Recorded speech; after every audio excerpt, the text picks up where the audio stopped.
posso afirmar, né, se é verdade o que ele diz, que eles acabam até confessando coisas que não foi ele que fez, mas foi um maior, e ele ali naquela situação acaba assumindo uma coisa que não é dele. Uma outra questão que eu gostaria de lembrar, nós estamos falando dos nossos adolescentes, que são apenas a ponta de um enorme iceberg, né? E os traficantes? E os pontos de droga? O que tem sido feito sobre isso? Porque a gente está culpabilizando o adolescente. E também, em alguns momentos, em algumas falas aqui, nós culpamos as famílias. As famílias têm erros, muitos. Eu estou no judiciário ali, eu vejo aquelas famílias que chegam até nós com muitas dificuldades. Mas, gente, vamos pensar um pouco nessa família, como aquele senhor que estava aqui disse, é uma família que precisa de atendimento. Por trás dessas crianças e desses adolescentes, tem famílias abandonadas, que precisam da nossa ajuda. Quando o senhor disse que o senhor lembra e tem saudade daquela merenda da escola, é verdade, mas a gente também não tem saudade da comidinha da mãe? Da gente chegar em casa e encontrar a mãe fazendo a janta? Hoje em dia a gente sabe, essas mães estão trabalhando, elas precisam colaborar. Não estou generalizando, não são todas. Eu sei que tem pessoas que se aproveitam dos benefícios que o município oferece, que o Estado oferece, mas não vamos esquecer dessas mães que se esforçam, que estão tendo dupla jornada. É mãe, é dona de casa, trabalha fora, ela não tem condição de estar esperando o filho da escola com uma janta pronta. Isso é realidade ou não? Eu estou mentindo? Eu estou inventando isso? Não, gente, isso é real. A maioria dos casos que a gente pega no fórum são mães sozinhas criando seus filhos. Os pais nem ao menos reconheceram a paternidade. Que é o novo papel da mulher no século XXI. Ela é a estrutura sozinha do novo lar. Então nós precisamos olhar para essa mãe, não com um olhar de culpa, de achar que ela só erra. Tem erros? Claro que sim. Ela erra quando, às vezes, ela não se previne de engravidar novamente? Erra. Porque a gente sabe que tem anticoncepcional nas unidades de saúde, tem preservativo, né? Mas, muitas vezes, gente, a única coisa que aquela mãe tem de bom é aquele momento com o marido dela, íntimo. Então, a gente não pode esquecer dessa questão crucial, que é a pobreza, que é a geração de renda, essa divisão injusta, né, essa desigualdade, que é o pano de fundo dessa grande questão que a gente está discutindo hoje. Mas vamos olhar para essa família com um olhar mais também, não só de cobrança, mas também de acolhimento. E eu gostaria de lembrar também a questão da violência, ela é muito complexa, porque ela acontece com vários fatores interagindo ao mesmo tempo. É o histórico dessa família, é o contexto atual, é o desemprego, é o pai que já foi alcoólatra. Então, assim, são muitas coisas ao mesmo tempo resultando na violência. Por isso que as ações, para ser eficaz, para conseguir combater essa violência, ela tem que ser muito efetiva mesmo. Por quê? São muitos problemas, são muitos fatores que a gente precisa atingir. É realmente muito complicado, mas eu acho que a gente está dando alguns passos importantes, e um desses é essa reunião que a gente está fazendo hoje, a gente está discutindo que a gente possa fazer mais, e que as pessoas possam participar mais, e todo mundo vai errar, todo mundo vai acertar, mas a gente pensando junto eu acredito que é mais fácil da gente chegar a algum caminho. O mais certo? O ideal? Não sei, mas talvez o possível para a nossa realidade hoje. Né? Enquanto Poder Judiciário, representando o doutor Luciano, nós estamos lá para atender a população de segunda a sexta-feira, um atendimento de procura espontânea da população, das 13 às 17 horas, independente de ter processo, uma família que tem dúvidas sobre qualquer tipo de coisa que esteja relacionada ao judiciário ou não, existe esse atendimento de plantão, além do nosso trabalho específico com processo. Então, eu gostaria de me colocar à disposição de todas as pessoas que estão aqui, tanto da rede quanto a população em geral, para esclarecer dúvida, mesmo para ouvir, porque às vezes lá a gente apenas ouve, para aquela pessoa que foi lá falar, é tão importante esse momento. Então, nós estamos lá para isso também, para acolher, para ser parceiro e para estar nessa luta junto com vocês. Já foi o tempo do judiciário estar fora dessa rede de atendimento. Hoje o judiciário está dentro dessa rede. E ele tem que ser acionado e ele tem que ser cobrado como todos os outros órgãos, projetos, programas, serviços. Obrigada. Bom, gente, eu vou dar a palavra para o Kleber e para o Vitor, que pediu aqui antes, né, para responder. E depois são mais 3 perguntas para a gente encerrar, senão o assunto é apaixonante, né? Todo mundo tem filho, tem criança, tem um problema, a gente amanhece, né? E por incrível que pareça, né? Parece aquela história quando a gente fala assim, nossa, meu pai fala muito porque a gente visita ele de pouco, né? Dá vontade de falar muito porque tem poucas reuniões a respeito disso, quase nenhuma. Eu acho que a gente tem que valer a pena esse pontapé inicial e ter várias, e marcar, e o poder legislativo tal qual o Poder Judiciário está à disposição. Isso aqui é a casa de vocês. Nós precisamos marcar uma reunião, capitão? Precisamos. Precisa da Câmara? Precisa. Vamos usar, tá certo?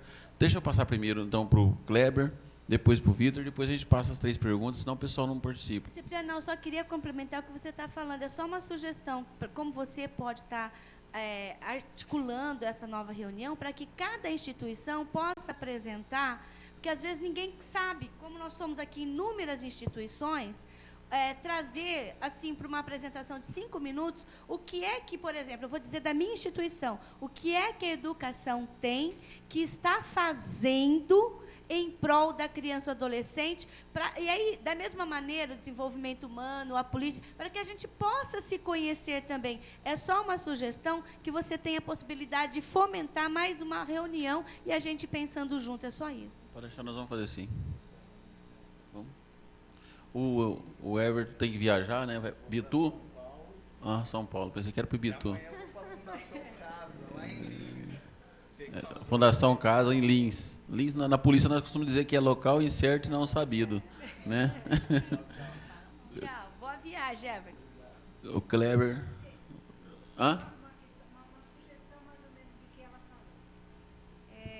Eu acho assim, que esse momento é muito importante e eu vou só completar uma questãozinha da Márcia.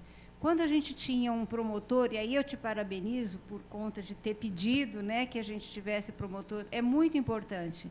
Nós tivemos, há uns anos atrás, quem está no fórum, alguns lembram, que começou a questão das gangues, começou na Rios, e a gente teve todo um trabalho num fórum de discussão com as entidades, reunindo promotor, juiz, e fechamos algumas estratégias de ação focado naquela questão.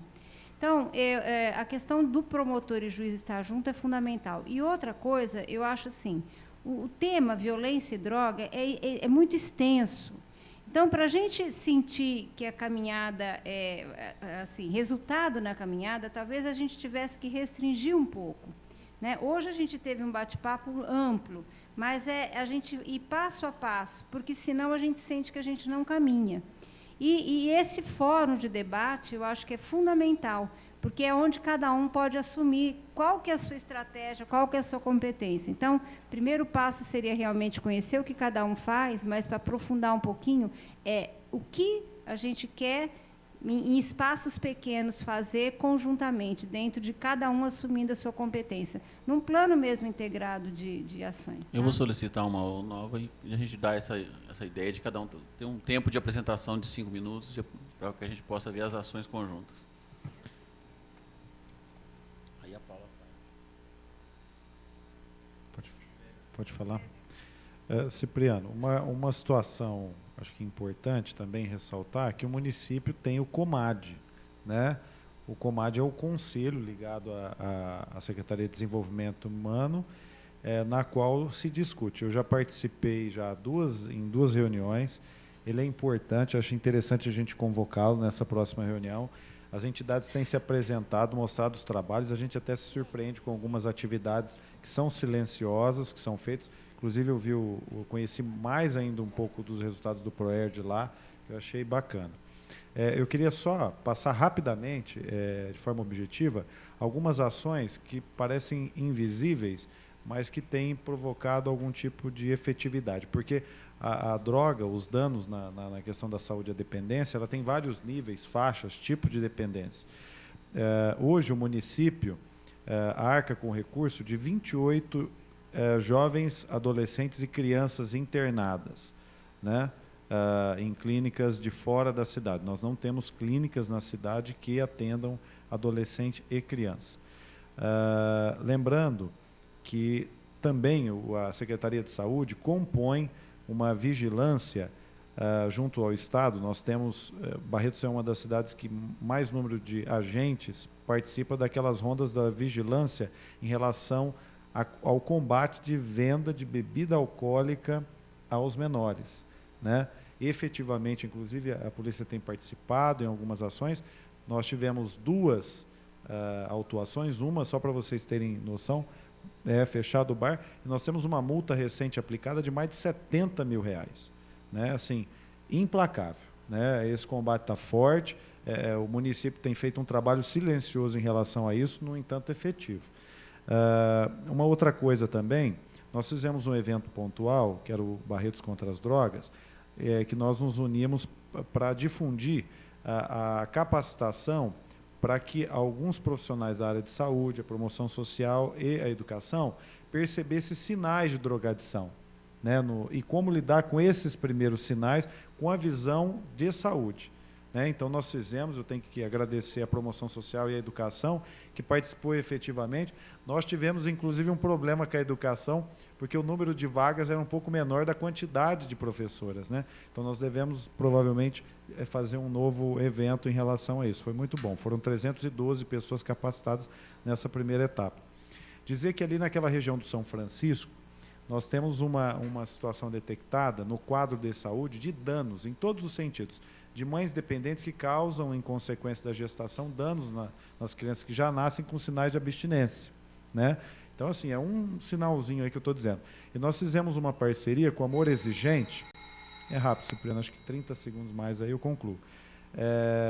Na região de São Francisco, nós estamos com uma parceria com o Amor Exigente, e todos os nossos agentes de saúde, que são aqueles que batem na casa da família, né, que foi falado tanto de entrar na casa, no entanto, é uma coisa que é um pouco complicada também, porque normalmente o perfil dessa família ou é agressiva, desestruturada, ou mesmo não quer ser atendido. E tem dado bons iniciais sinais de resultado, né? A gente tem percebido nessas famílias esse trabalho e do acompanhamento, inclusive, de saúde. Nós temos uma equipe, que essa é uma equipe também que não tem rosto, que é a equipe de redução de danos, que poucas pessoas conhecem esse trabalho, que vai até as bocas de fumo, literalmente, para poder ir lá. Nós encontramos crianças, adolescentes, e é feito em loco a manifestação, o acolhimento, inclusive a tentativa ali, e é um serviço extremamente arriscado. Nós temos 2 pessoas que, olha, de reconhecer, e é um trabalho plausível. Elas trabalham ali dentro da Fundação São Sebastião, são 2 enfermeiras de altíssimo gabarito, fazem esse trabalho durante muitos anos, e que têm, aos poucos, tentado recuperar alguma coisa, porque nesse nível é muito difícil, né? Outra coisa também, nós temos 2 instituições que o município, de alguma forma, tem parceria, que é a Casa do Oleiro e a Fundação Padre Gabriel, que não tem um envolvimento direto com a questão da escola. Mas por que eu queria citar essas 2 entidades? Provavelmente uma delas, a Fundação Padre Gabriel, tem já direcionado para poder trabalhar com a criança e o adolescente no município. No entanto, é muito bom você colocar moeda, me desculpe uma crítica ácida aqui, para poder doar, eu que sou da área da saúde, eu acho que eu posso dizer isso, para doar uma moedinha para um hospital de câncer, para uma outra. Agora, essas entidades têm uma dificuldade enorme para conseguir uma doação. Enorme. Porque é bonito doar para algum lugar bonito, mas Kleber, é muito difícil. Só para poder... Tem um local em Barreiros que estão criando uma clínica de dependentes, que vai ser clínica paga, né? Eu fui procurado por pessoas vizinhas que diz o seguinte, que é contra, porque onde já se viu, vai colocar o lixo lá dentro, lá próximo da casa dele, né? Tratam as pessoas dessa forma. A gente esquece de tratar as pessoas como seres humanos, esquece. E esse preconceito é muito grande. Ela está tentando arrecadar recursos para poder investir nessa ala para adolescente e criança, ou seja, que vai abrigar provavelmente aquela que está numa etapa já complicada, né? E que normalmente, se ela não é tratada logo, ela vai acabar levando mais pessoas. E estão tendo. Então, é um alerta, quem puder ajudar, contribuir. A saúde tem se mobilizado, no entanto, a comunidade precisa estar atenta em relação a isso. E só uma informação, todos os agentes comunitários, nós praticamente dobramos o número no município, estão sendo capacitados para poder identificar, e nós vamos ter uma reunião agora com a assistência social nessa próxima semana, para alinhar alguns programas para poder direcionar. Isso já acontece, esse diálogo entre as duas secretarias, mas a questão protocolar é para ser um pouco mais rápido, né? Que é muito importante. E, por último, dizer o seguinte, o impacto é tão grave, o mais insensível do ser humano, que às vezes não tem esse problema dentro da escola, da sua escola, do seu filho, ou mesmo dentro do seu bairro, próximo de onde vive, eu quero dizer um fato. Hoje, 17% dos atendimentos do SAMU tem alguma relação com álcool, droga e alguma coisa. E o que isso implica? É uma ambulância que está atendendo uma pessoa que provavelmente, se houver um fato mais grave, não pode ser atendido. Ou seja, de repente pode ser a tua família que está deixando de ser atendida porque essa ambulância está cuidando de uma pessoa que também precisa de ajuda, mas que poderia, de alguma forma, ser prevenida. Hoje eu trabalhei o dia todo no CSU, na unidade. Eu saí, fiquei lá trabalhando o dia todo, estava contando até aqui do lado, e eu encontrei uma pessoa que entrou desesperada, um jovem, dizendo que a língua estava ficando enrolada. Então, todos os enfermeiros já foram lá, me chamaram até para poder acompanhar, nós ligamos para o SAMU, olha, eu tive um acidente de carro, e alguma coisa assim. A esposa dizendo, tremendo, falou, o que está acontecendo? Falou, eu não bebi 3 latas de cerveja hoje, porque sem isso eu não consigo acordar. Aí, conversando um pouco mais, 7 filhos, e o SAMU chegou, detectou, o médico tem um pouco mais de habilidade, né, porque eu que sou leigo, era droga. Então, a gente vê realmente que a situação é calamitosa, a gente precisa se unir, e aquele mais insensível, que eu acho que está bem distante, isso pode gerar consequência, inclusive, no atendimento básico de saúde dele. Era uma contribuição que eu queria dar hoje. Obrigado. Bem, boa noite. Boa noite a todos e a todas aqui. Eu gostaria de dar minha contribuição. Eu represento uma instituição federal de ensino. O Instituto Federal está em Barretos desde 2010. Eu tive a honra de vir para cá implementar o Instituto. Meu sotaque me trai, porque eu não sou da região, mas me orgulho de estar em Barretos e de viver Barretos. Queria dizer ao Kleber, mesmo não te conhecendo, você sabe que o Instituto tem feito várias ações. Nós somos uma instituição e que eu estou representando uma coletividade, algo em torno de 800 pessoas. Nós temos lá, desde a vigilância, que é terceirizada, portanto, todas as pessoas que entram têm que ser identificadas, quer seja aluno ou qualquer outro visitante. Quero dizer que nós estamos inseridos num bairro pobre. Nós estamos inseridos lá entre o Ididaia e o Cristiano de Carvalho, aqui em Amêndola, e a instituição ela tem o seu papel social. Desde que aqui vim, você sabe disso, Cipriano, eu sempre coloquei nessa casa que o Instituto tem o seu papel social. Nós temos lá um núcleo psicossócio-pedagógico, com psicólogo, com pedagoga, com assistente social, tá? E, se Deus quiser, agora para atender a coletividade maior, mas eu divido o Instituto em dois grandes universos. Aquele que ele trabalha com os cursos superiores e que traz os mesmos problemas de quem tem ensino médio fundamental, que as pessoas trazem as suas mazelas externas para dentro da escola. A escola não é um reformatório. Eu sou do tempo, meus cabelos que ainda restam, dizendo que a escola era um reformatório. Se você não for bem, eu te levo para o internato. Essa era a história. E eu venho de uma situação em que eu trouxe para Barretos uma situação de inserção do Instituto Federal em um bairro pobre. E a escola está aberta a toda a coletividade. Todas as ações que nós pudermos fazer, e nós vamos fazer. Mas, separando o Instituto ainda quanto cursos superiores e os técnicos, era uma maravilha. Tinham problemas? Nós temos problemas sérios. E os problemas estão aonde? Na família.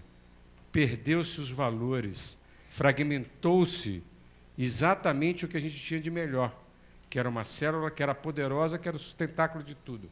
A sociedade nasceu a partir daí. A primeira sociedade que se conhece chama-se família. E essa família fragmentada, meu tempo está quase acabando, eu quero dizer para vocês o seguinte: quando nós trouxemos o ensino integrado do ensino médio, aí os problemas apareceram. Quando foi oferecido um ensino integrado, onde o aluno entra na escola às 7 horas da manhã e sai às 17h30 da tarde, e tem toda a assistência lá dentro, começaram os meus problemas. Mas os problemas não são internos da escola, são de fora da escola. E que adentraram os muros da escola. Então eu disse a toda a equipe, eu me sinto e não quero fazer, nem jogar a toalha, porque senão eu vou passar para mim o diploma de incompetente. Primeiro, como gestor público, que eu tenho que dar respostas à sociedade. Depois que a gente tem que devolver essas pessoas à sociedade, transformadas, modificadas. E aqui eu vou fazer 2 críticas, para concluir. Primeiro, acatar o seguinte: nós precisamos discutir nos bairros, e eu estou abrindo um instituto com 10 mil metros quadrados, com salas para acolhê-los lá. Não estou desprezando a Câmara, mas estou abrindo um outro espaço, um espaço de discussão, com todos os setores. Tá? A segunda é o seguinte: nós temos professores que se envolvem, e tem professores que apenas ministram, e tem professores que são apenas aqueles que estão presentes. O professor é o espelho do aluno. Se o professor for negligente, o aluno é negligente. Se o professor for um cara honrado, digno, com valores claros para ele, o aluno vai acatar. Problemas terão sempre, mas os professores não têm pulso na sala de aula. Os professores não têm como lidar com a indisciplina do aluno. Chamam o diretor para que ele vá lá e tome a situação. Estou dizendo isso em termos de Instituto Federal. Se eu sou um professor há 34 anos como servidor público, quero dizer que eu nunca tive problema contra o que eu estou enfrentando em Barretos. Aonde está isso? A fragmentação da família. Aí o iceberg que a senhora falou é apenas uma ponta. Por trás a gente não sabe. E vou endossar o que o Kleber disse. O acesso à bebida e ao fumo é de forma indiscriminada. Crianças já estão bebendo e fumando. Lá no Instituto é proibido o fumo no âmbito dos 20 mil metros quadrados dele. Agora, não posso proibir o aluno, quando sai ao intervalo, vai para o bar em frente, toma a sua cerveja e retorna à instituição de ensino. Então, as ações, e aqui vai ficar a minha sugestão, ela tem que ser multidisciplinar. Ela tem que ser não simplesmente, claro, ela tem que ser holística. Se nós não fizermos isso, nós não vamos contribuir absolutamente com nada. Eu estou representando uma comunidade, estou abrindo o Instituto para que esse debate possa ser feito lá. Muito obrigado a todos, uma boa noite. As mães, parabéns. Bom, para quem achou que não ia dar resultado, está dando bastante resultados, né? Muitos resultados bons, né? A polícia já demonstrando aqui o capitão com as ações, já com toda a infraestrutura na escola, trabalhando na escola, a saúde para trazendo boas notícias, a Roseli, né? Então eu acho que a gente tem um caminho muito bom para seguir aí. Alguém vai fazer pergunta? Só queria registrar, para complementar o que a Roseli falou, quando o conselheiro leu a carta, que após aquela carta, que foi enviada diretamente para o Cacá, ele te repassou, houve a reunião, né, e várias ações surgiram dali, sim. Uma delas é mandar a segurança para a escola. Nós temos um segurança desde a entrada até a saída do último turno. Lógico que esse segurança está ali para proteger o patrimônio público também, ele não tem função de polícia, como também a Guarda Municipal não teria, mas já nos ajudou em alguns aspectos. Então, o secretário ele foi eficaz nessa ação. Logo, alguns dias, o segurança estava lá. E outra ação também foi um contrato realizado com a Academia de Inteligência do Dr. Augusto Cury, onde os alunos agora estão fazendo a Escola da Inteligência no intuito de mudar essa visão de vida que eles têm, para que eles possam perceber, sim, que eles são capazes de mudar. E uma fala do Dr. Augusto, que eu acho que é bem pertinente: não importa o que a vida fez com você, o que importa é o que você vai fazer com aquilo que a vida fez de você. Né? Então, é isso. E nós agora vamos iniciar a escola com os pais, e aí a gente cai novamente na família. Os pais também precisam querer ir à escola para participar da escola da inteligência. Entra no que a doutora falou, a dupla jornada. Eu sou filha de pai semi-analfabeto e de mãe que ela limpava a escola. Ela também chegava tarde, ela também tinha dupla jornada, mas ela nos criou e nos deu educação. Então, a gente também não pode se esconder atrás da dupla jornada da mãe, que às vezes é sozinha, ou da avó que cria. Porque a responsabilidade ela existe de qualquer forma. Né? Era isso que eu queria apenas complementar. Só para defender também, o pessoal reclamou o negócio de inspetor de aluno, é o que eu ponho em concurso, né? Passaram somente 3 inspetores de aluno no último concurso, tem várias vagas, mas passaram só 3, só um assumiu, os outros 2 não assumiram. Outra coisa que nós pensamos aqui, junto com a Polícia Militar e com o Poder Público, né, com o prefeito, foi a implantação em Barretos da atividade delegada, né, que poderia muito bem, isso aí ajudar muito, que a polícia poderia estar na escola, poderia estar em vários outros casos, né? Mas, infelizmente, não é culpa nossa. O Estado ainda não está liberando os convênios. É o Estado, não é culpa da Polícia Militar de Barretos, gente. Não é, e quando eu reclamei de número de viatura em Barretos também, não é culpa da Polícia Militar de Barretos, isso é uma coisa que vem lá de cima, então está tentando ser feito, né? Mais uma pergunta? Boa noite a todos da mesa, né, as autoridades presentes, ao público presente aqui. Eu sou Celso Branício, eu represento a FUSA, Sindicato dos Funcionários da Educação Estadual, e sou também conselheiro municipal de saúde, junto com o Kleber ali. A gente desenvolve um trabalho lá nesse sentido. Capitão Vitor, sobre a Guarda Municipal, eu participei da primeira turma da Guarda Municipal, né, na época o comandante da Polícia Militar aqui, que se aposentou recentemente, né, o Tenente Mendonça na época, ele comandava tanto a militar quanto a guarda. Então, tudo que você falou assim, realmente, de fato, né, a guarda tem a função mais de preservar o patrimônio público, mas acho que isso aí depende muito da boa vontade política e da necessidade da comunidade. Né? Em Guaíra, a gente tinha, diferente aqui de Barretos, né, que hoje a gente tem falta de material humano na polícia, mas na época sobrava, que tanto que até hoje não conseguimos uma guarda, porque agora é necessário, mas no passado a Polícia Militar cobria plenamente. Mas em Guaíra não, né? A gente tinha geralmente era recrutas que vinham de São Paulo e aí aqueles veteranos já em fim de carreira, então havia deficiência de material humano e também de viaturas. Então a guarda, apesar que não é a função de polícia, mas a gente fazia policiamento de trânsito, fazia a ronda nas escolas, como uma força auxiliar da Polícia Militar. Né? Agora eu acho que a ideia que recentemente houve, na semana passada, no Rio de Janeiro, de colocar policiais dentro da escola, nós já tivemos uma experiência, eu trabalhei no Estadão também, eu estou designado à diretoria de ensino, mas até uns 10 anos atrás nós tivemos policial dentro da escola, além das rondas normais. Né? Mas houve um problema exatamente não só a questão de armas letais, né? Mas porque não havia uma preparação do policial, e quando eu fui também sair da polícia e entrei como inspetor, eu tive um problema grave também de adaptação, né? Porque a gente tem uns meios, às vezes, um pouco... As pessoas assustam, né, a maneira de trabalhar, e acho que falta uma certa preparação do policial e da comunidade para trabalhar, né, ter uma receptividade com esses policiais, né? De não se estranhar com as ações que são feitas ali dentro. Acho que, então, não todas as escolas, mas como o doutor Francisco, não está aqui mais, mas citou, acho que algumas escolas é necessário, aqui em Barretos, acho que não só o Estadão, mas o Paulínia, tem algumas escolas que têm problemas gravíssimos, né? Que talvez fosse conveniente, né, desde que a comunidade fizesse em comum acordo com a polícia, né, solicitasse isso e fosse vontade também da comunidade escolar. Né? Hoje eu sei que é bem impossível para a Polícia Militar, porque não existe um projeto a nível estadual. Mas então que se criasse, como o Cipriano está falando que é possível, né, a Guarda Municipal e colocasse uma das funções exatamente isso. Mesmo porque a gente vê que também há muita depredação do patrimônio público, e a escola é um patrimônio público. Né?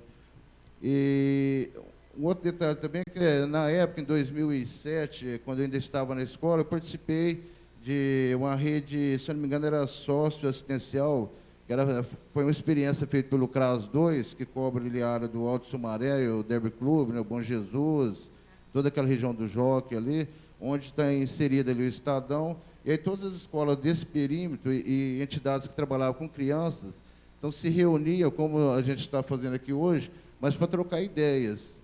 Então, eu achei que era um projeto interessante, que, pelo que eu vejo, depois eu não participei mais, mas acho que houve uma descontinuação do projeto que deveria, acho que incentivar mais, criar mais CRAS, né, para cobrir toda a cidade, e todos eles trabalhar com esse tipo de experiência. Era apresentado os casos, os problemas de cada unidade, então trocava essa experiência, e a cada, como o diretor ele citou, aí cada reunião era feita numa dessas entidades. Então, ia no Estadão, depois ia numa outra escola daquele perímetro, e era coordenado também pelas psicólogas e assistentes sociais. Eu até citei para o Kleber, na última conferência, o ano passado, de saúde, se não era possível a prefeitura, eu sei que a falta de recursos, né, mas a saúde e a educação são os que têm os maiores orçamentos, né, de tentar contratar, né, ou ativar esse projeto que é da área da assistência social, mas contratar assistentes sociais ou psicólogos para colocar nas escolas, né? Ainda que não pudesse colocar uma em cada um, mas assim como um supervisor, né, colocar um cobrindo 4 ou 5 escolas, de uma maneira que todas pudessem ser atendidas, né? E essa rede socioassistencial, inclusive, atendia também as escolas estaduais, não era só do município, né? Era um projeto do município, mas que cobria todas. Eu gostaria que o Kleber e a representante, aí, a dona, acho que Luiz Helena, que pudesse responder a respeito desse projeto e a possibilidade disso aqui. Não vai resolver, a gente sabe que não tem solução mágica, mas iria, pelo menos, diminuir um pouco, né, todo esse problema que existe hoje de violência. Posso falar rapidinho? Assim, os CRAS, na verdade, a assistência social no município de Barretos, ela funciona, né, descentralizadamente. Para quê? Exatamente para atender as famílias. E a gente tem hoje 4 centros de referência. Um que esse que ele citou é o CRAS, a gente fala CRAS, né? CRAS 2. E exatamente qual que é o nosso papel enquanto assistência social? Todo mundo pensa, é dar a cesta básica, é dar o benefício. Isso é benefício eventual. O nosso grande papel hoje está em trabalhar com a família no seu fortalecimento. Porque o que acontece? Eu estava até comentando com o Kleber. Mudou. A gente trabalha com a família no ideal, dela ter lá o seu companheiro, né, ser uma família organizada, mãe, filho e o esposo. E, na verdade, nós temos a família real, que é aquela família onde a mulher, na maior parte, mais de 50%, são mulheres, arrimo de família, que tem um filho de cada companheiro. E ela está errada? Não. Ela também foi formada para ter uma família ideal. E ela vive nessa busca. Essa busca de vários companheiros é a busca da família ideal, que nós todos temos. Então, uma grande questão que a assistência vem repensando e vem também trabalhando seus profissionais, e a gente tem que se trabalhar, é que mudou essa família. E nós vamos ter que também trabalhar com ela de forma diferente. Ela também está sendo vitimizada e ela vai vitimizar. Então, a gente, enquanto assistência social, está trabalhando neste contexto. Enquanto, vamos dizer assim, o centro de referência, a gente trabalha com a rede nesta prevenção.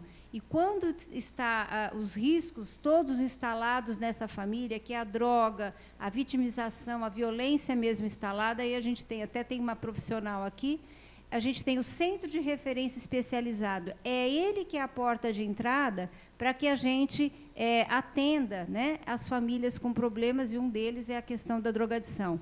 E quando eu falo da gente limitar questões, por exemplo, nós, enquanto criança e adolescente, só terminar, nós temos várias questões com a criança e adolescente. E a gente começou, primeiro, vamos dizer assim, lá atrás eu falei das gangues. Agora, há pouco tempo, a gente fez um fórum para discutir a questão das crianças que estão em abrigos. E quantos que são os atores que temos que trabalhar. E a questão da droga. Por conta da droga, a gente fez um projeto piloto esse ano, onde a gente descentralizou. Amor Exigente vai ter algumas áreas de atuação e fazer trabalhos pontuais com essa família, porque nem toda família tem o perfil para ir para Amor Exigente.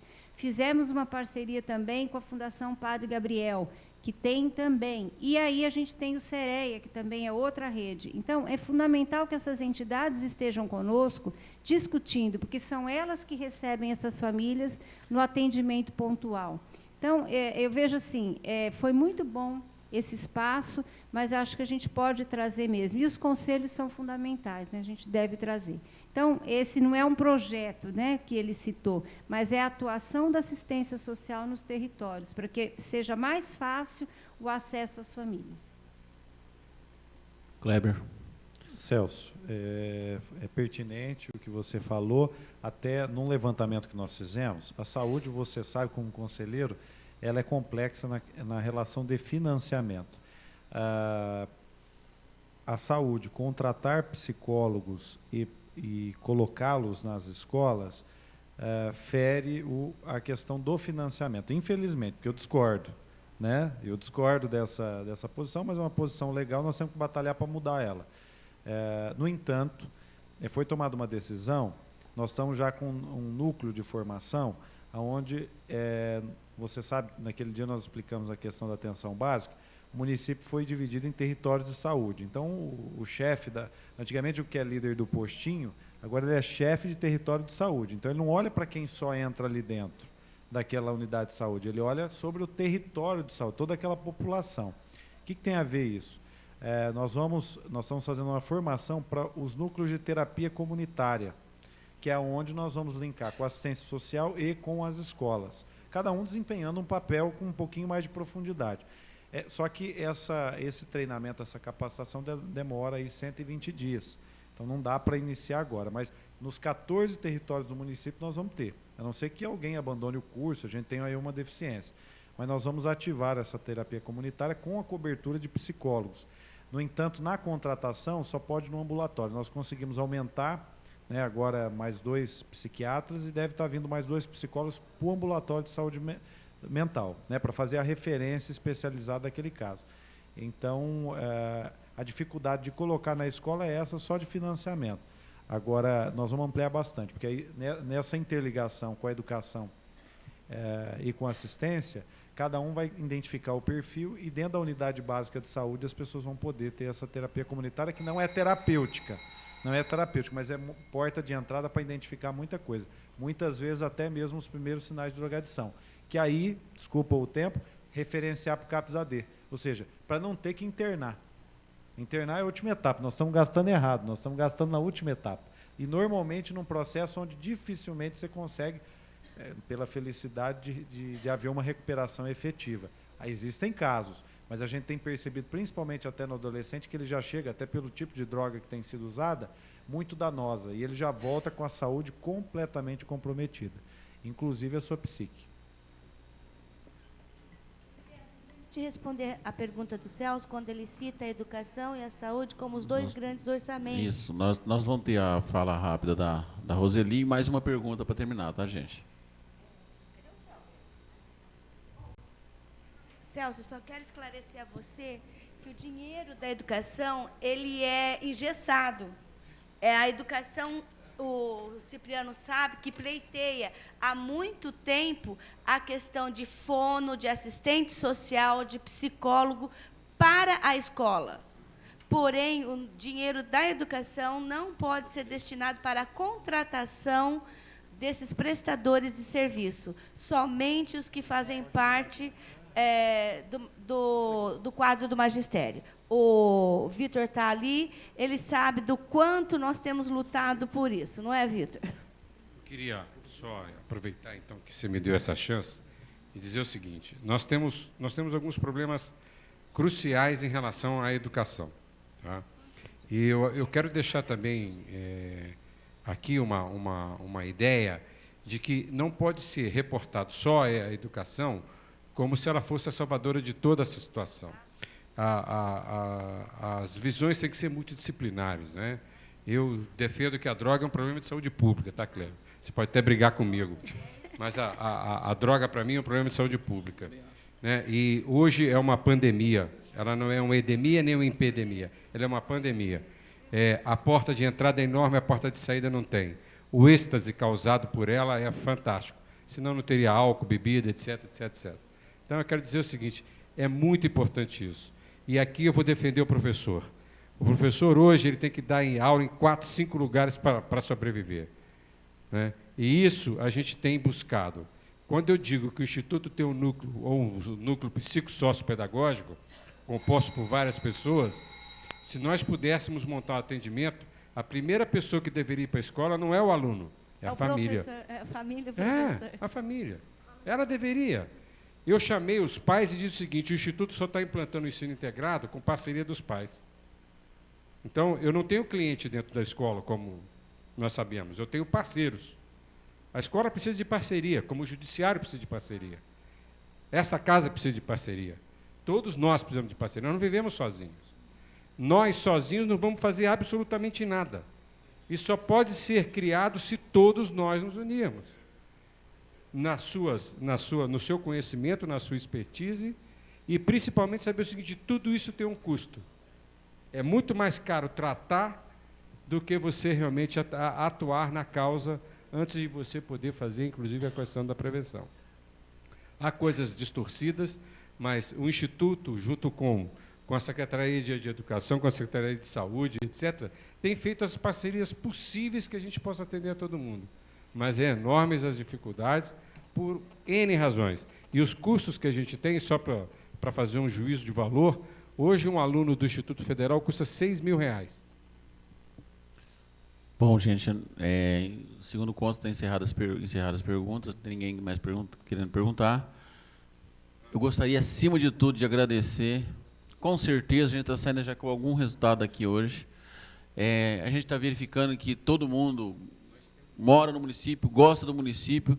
Está aqui o Vitor, que veio há pouco tempo para Barretos, já demonstrou amor, está colocando à disposição o Instituto Federal para nós. A Câmara está à disposição, nós temos aqui o Fórum, né, o Poder Judiciário, colocando-se à disposição, todos nós, e com certeza, vou marcar mesmo, não pode ficar tranquilo que eu vou marcar essa próxima reunião, vou conversar com o Vitor se vai ser lá ou se vai ser aqui, que a gente vai debater e dar um espaço de tempo a cada um para trazer o que foi feito, dar ideia do que pode ser melhorado naquilo que está sendo feito, e essas ações serão integradas mesmo. A gente não vai resolver o problema de uma hora para outra, não, tenho certeza disso, tenho certeza, não vai resolver. Mas a gente vai já começar a caminhar, tá certo? Obrigado a presença de todos. Eu acho que foram cumpridas as formalidades que a gente queria para isso. É lógico que o assunto é amplo, mas a gente espera que contribua um pouco, né? O Poder Legislativo está sempre à disposição para isso. Obrigado, tenham todos um bom final de semana. Excelente final de semana para todos.